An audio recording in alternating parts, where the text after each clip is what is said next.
In this segment, we're going to discuss links, or what are sometimes called hyperlinks. This is how we move from one document to another on the web using HTML.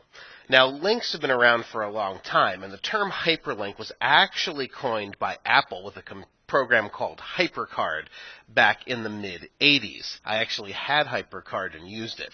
All right, so I've already created a page called links.html here, and I have my basic document structure for XHTML in here, and we're going to create a couple of simple links. Now, there's a couple of different kinds of links, and in this particular video, we're going to cover both internal and external links. Now, external links move from your page to another page on the web. So I'm going to go ahead and put here a couple of names of sites that we're going to create links to. So learntoprogram.tv, of course, my site. We'll do CNN. We'll do MSNBC. These are all American news sites. Let's do something for our friends in the United Kingdom, the BBC. And let's do one more Apple computer. All right, so to create a link, we use what's called the anchor tag. And the anchor tag is actually abbreviated as A. And the anchor tag has a couple of attributes that you're going to use with it. href is the important one. href is the hypertext reference, and that is the address or URL, or sometimes called the URI now, of where we're going. So learntoprogram.tv. And then I close the A tag where I want the link to end. So there's a couple of components here. The first is the address where we want to go, and then is the text we want the user to select in order to activate the link. So here, if I put, for example, let's do this. I watch CNN for political reporting. I don't, but whatever. It's what I thought of. Now, I only want CNN to actually be the link that the user clicks in order to move to the CNN page. So I put the anchor tag here, ahref equals http://www.cnn.com. And then we close the anchor tag where we want that to end. So this will be the text that the user will select in order to move to the CNN site. Now, again, so we have the anchor tag, the href attribute, and the value of href is exactly where we want to move. And then we close the anchor tag where we want the link to end. It's actually pretty easy. All right, so let's try this in one of our browsers. We can try this in Firefox. So let's go ahead and we'll preview this. And Firefox will open here in a moment. All right, so notice learntoprogram.tv. Now, my links are appearing as purple because I've already visited these sites. But if we click it,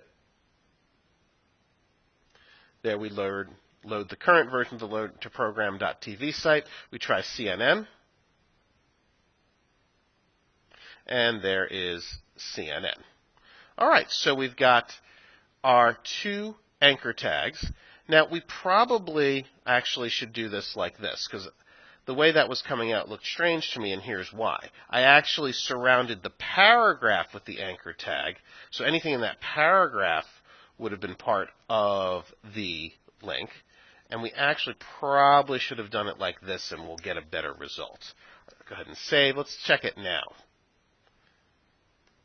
So there we go. Perfect. So we can go to CNN. We can go to learntoprogram.tv. So external links, pretty easy to do. So if we were to do MSNBC, again, it's just ahref equals http://www.msnbc.com. And again, we want to move the paragraph tag outside the anchor tag in this case, because we don't want the entire paragraph to be selected. Whoops, there we go. There's our opening paragraph tag. So we'd close the anchor right here. And again, these are external links because we're going from our particular domain to a different domain.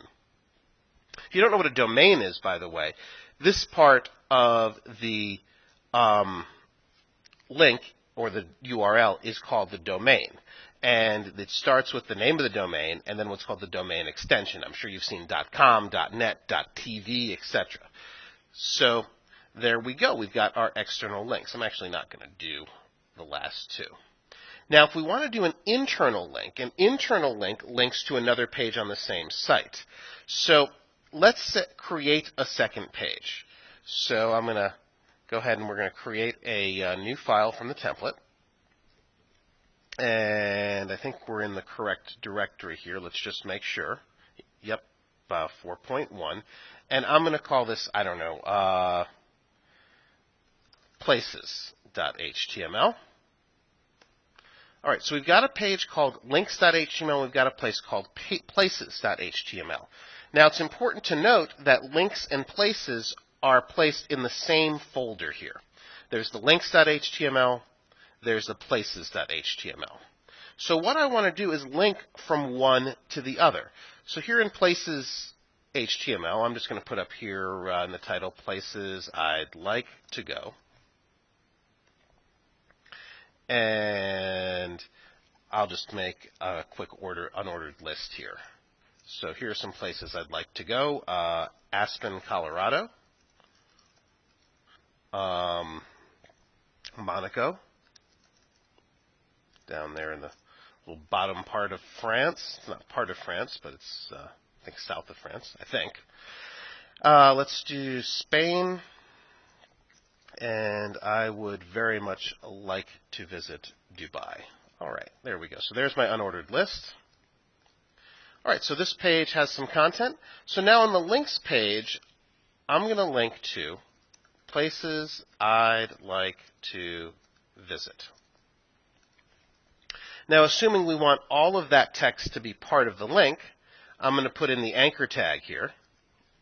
href equals http://www. Oops, did that totally wrong. I was doing an external link. It should be places.html. There we go. Perfect.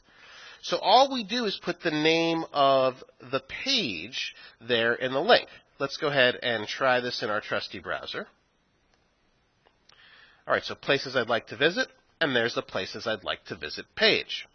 Now, we probably should be able to link back to the original page from the places page, so we could put a link here, href equals links.html, go back. All right, let's check this out now. So now we've added that link, so if we go back to our links page, put it in the browser, places I'd like to visit, go back, places I'd like to visit, go back. So we have an internal link, very simple, put the name of the page. Now that's only true if it's in the same folder. But let's say we had this type of arrangement. Let's say I had another folder here called, let's just call it details _ pages, I don't know. And then the places pages was actually in this details _ pages. So we have links.html in one folder, and then in another folder we have places.html. So we've got places here, I'm going to save it, and links here. So now let's try the link to places.html in the browser from the links page, and let's see what happens. So we'll refresh, and we get a file not found error. And the reason we get the file not found error is because the browser is looking for places.html in the same folder that links exists. But it's not in the same folder. It's in details _ pages, this folder right here. So what we need to do is we need to add to the link the path. And that's the path through the folder. So details _ pages /. So that tells it to look in the folder. Now let's go ahead and let's bring it into the browser again. And let's try it. And now we get the link back to the page. But now go back has the opposite problem, right? If we click go back, the go back link wants to take us from places back to links, but they're not in the same folder. So we have to have a way to go up a level back to the primary folder, which holds links.html. So if we go ahead and open places.html in our text editor, so we'll open it with Komodo Edit. There's places.html. We need to change this. The way we do that is ... That'll go up a level in the folder, so up to a higher level folder in the folder hierarchy. All right, so if we try this whole thing again in the browser, now that we have our separate folders, let's go ahead and we'll load that in Firefox once again, and we'll see how well this works. So places I'd like to visit, and the link works just fine. And we click Go Back, and the link works just fine. So in this video, we discussed two different kinds of links: external links, which go from your web page or your website to another website on the web, and coding internal links, links that move from one page to another within your website.